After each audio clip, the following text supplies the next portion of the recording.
This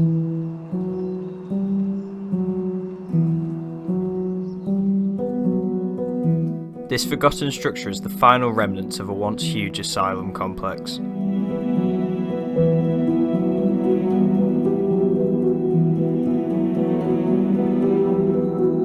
It sits silently in some of the most stunning decay we have seen yet.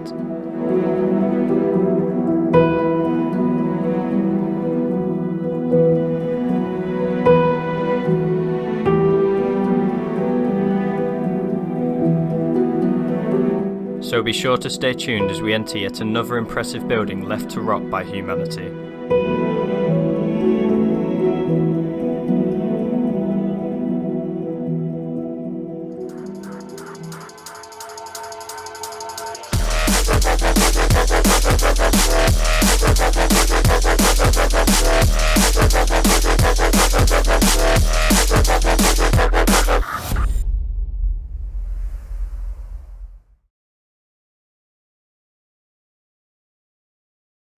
Before the exploration begins, we would like to announce that we've just set up our Patreon service where donations can be made towards future explorations and new equipment. We've spent a long time creating a reward system that will always fulfill and is of interest to you guys. Anyone that is interested should check the link in the description, and we would massively appreciate any support.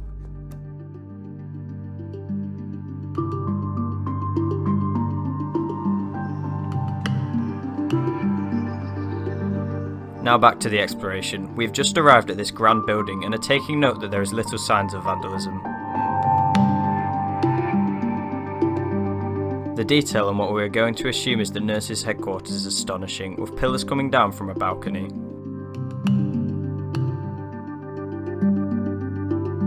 This single structure is now surrounded by an estate, but that was not always the case. Formerly, the grounds boasted a humongous asylum that was opened in the 1920s. The first patient ever admitted was aged 10 years old and lived out his entire life inside the site until death in his 70s. Now all the rest of the asylum has been demolished, its land now used for houses, with an underlying horror about its past use.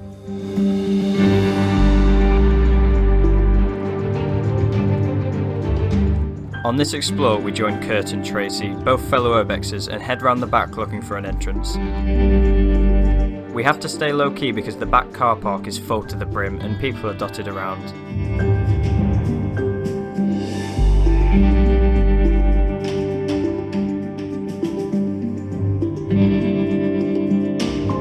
Luckily we find an access point entering into an extremely dark bottom floor because of the shutters on every window.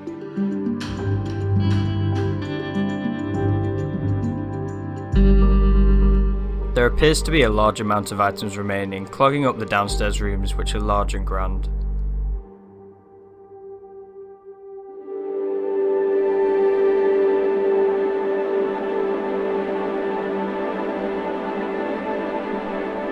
Something we didn't expect was that the building still had working power, although it is in such a tremendous state of decay.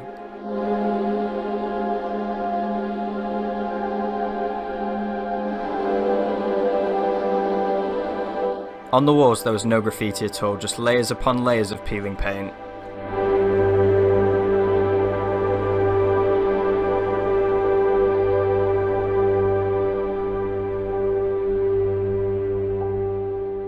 It was at this moment we entered the central staircase, which was one of the best we'd seen so far.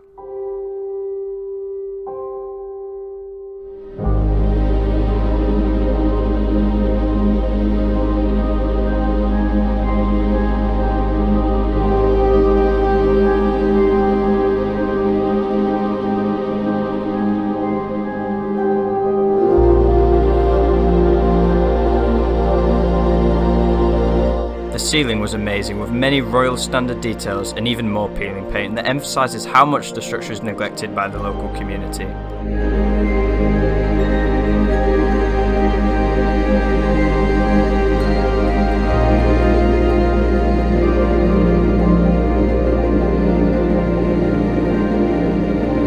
Furthermore, the entire staircase had a red carpet draped along it, which suits the royal theming.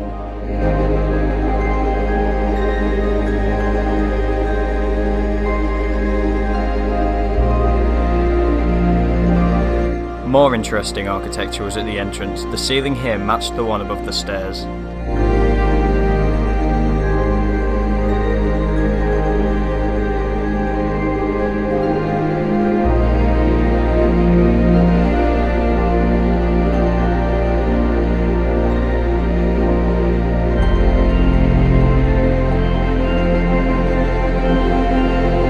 Upstairs there was a lot more to see with better lighting. There was many rooms like these with huge circular windows and chandeliers, although it looked like some had been modernised over the years.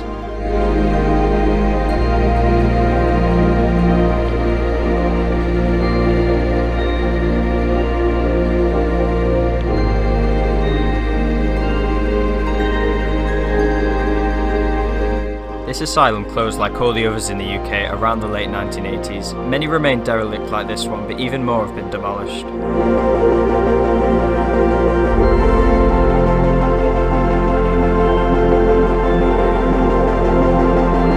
It is possible that the building had uses after it closed as an asylum, as some of the decor didn't match up. We found some rooms with untouched items inside, straying away from the asylum era.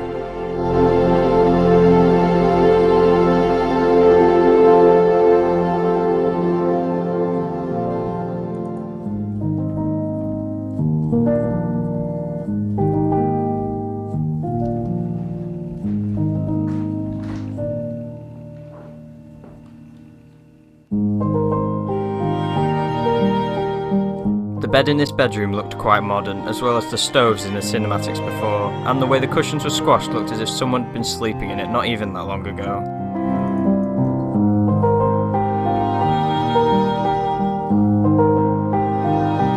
We have a slight assumption that some rooms may have been arranged like this in attempts to sell the old structure, however we may never know for sure.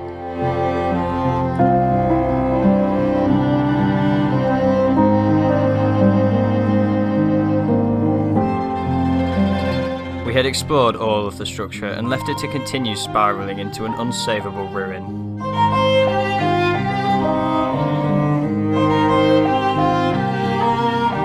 It is a listed structure, but that doesn't mean a lot is going ahead to salvage anything from it. However, some would say it is right to be demolished to put an end to a horrible era for mental illness where people were thought to be outsiders.